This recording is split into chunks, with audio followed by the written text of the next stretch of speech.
ഹരേ കൃഷ്ണ. സർവം ശ്രീകൃഷ്ണാർപ്പണമസ്തു.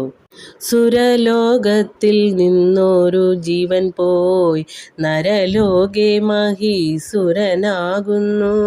ചണ്ഡകർമ്മങ്ങൾ ചെയ്തവൻ ചാകുമ്പോൾ ചണ്ഡാല കുലത്തിങ്കൽ പിറക്കുന്നു. അസുരന്മാർ സുരന്മാരായിടുന്നു, അമരന്മാർ മരങ്ങളായിടുന്നു. അതായത് സ്വർഗലോകത്തിൽ പോയി പുണ്യം ചെയ്തിട്ട് വീണ്ടും ഭൂമിയിൽ വന്ന് ജനിക്കുന്ന കാര്യമൊക്കെ നമ്മൾ കഴിഞ്ഞ വീഡിയോയിൽ പറഞ്ഞായിരുന്നു. അതുപോലെ സ്വർഗലോകത്തിൽ നിന്ന് ഒരു ജീവൻ പോയി എന്ന് പറഞ്ഞാൽ പുണ്യകർമ്മങ്ങൾ ചെയ്തവരാണല്ലോ സ്വർഗത്തിലുള്ളത്.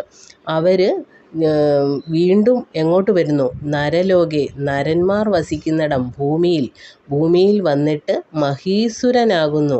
മഹീസുരനാവുക എന്ന് പറഞ്ഞാൽ ബ്രാഹ്മണൻ പുണ്യകുലത്തിൽ അവിടെ, അതായത് ഈ ഭൂമിയിൽ സുരനാകുന്നു, ഭൂമിയിൽ ദേവനാവുക എന്ന് പറഞ്ഞാൽ ബ്രാഹ്മണനാവുക എന്നാണ് പറയുന്നത്. ബ്രാഹ്മണനായി ജനിക്കുന്നു എന്നാണ് പറയുന്നത്. ബ്രാഹ്മണർ ഭൂമിയിൽ വന്ന് എന്താണ് ചെയ്യുക? അവർ പൂജ ചെയ്യുന്നു, ദൈവത്തെ പൂജിക്കുന്നു, ക്ഷേത്രങ്ങളിൽ പൂജ നടത്തുകയൊക്കെ ചെയ്യുന്നവരാണ് ബ്രാഹ്മണന്മാർ, അല്ലേ? അപ്പോൾ അവർ അങ്ങനെ ദൈവത്തെ പൂജിച്ച് ജീവിക്കുന്നു. എന്നാൽ ഇങ്ങനെയൊരു മനുഷ്യജന്മം കിട്ടിയിട്ടും ചണ്ഡകർമ്മങ്ങൾ, അതായത് അധർമ്മമായ കർമ്മങ്ങൾ ചെയ്ത് ഒക്കെയാണ് ജീവിക്കുന്നതെങ്കിൽ അവർ വീണ്ടും മരണപ്പെടുമല്ലോ. ആ മരണപ്പെട്ട് കഴിഞ്ഞ് വീണ്ടും അവർ ജനിക്കുന്നത് ചണ്ഡാല കുലത്തിലായിട്ടായിരിക്കും പോയി പിറക്കുന്നതെന്നാണ് പറയുന്നത്. അതുപോലെ കുറേ അധികം പാപങ്ങൾ ചെയ്യുന്നവരെ എന്താണ് വിശേഷിപ്പിക്കുന്നത്?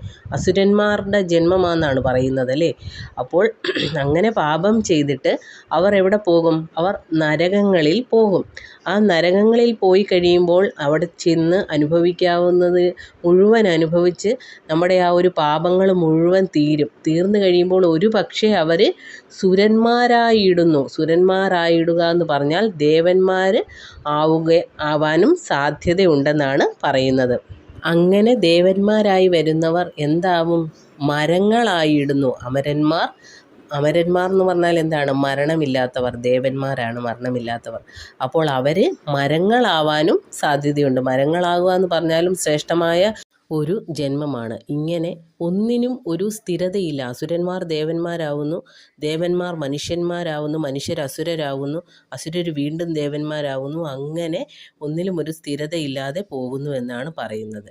ഹരേ കൃഷ്ണ. സർവം ശ്രീ കൃഷ്ണാർപ്പണമസ്തു.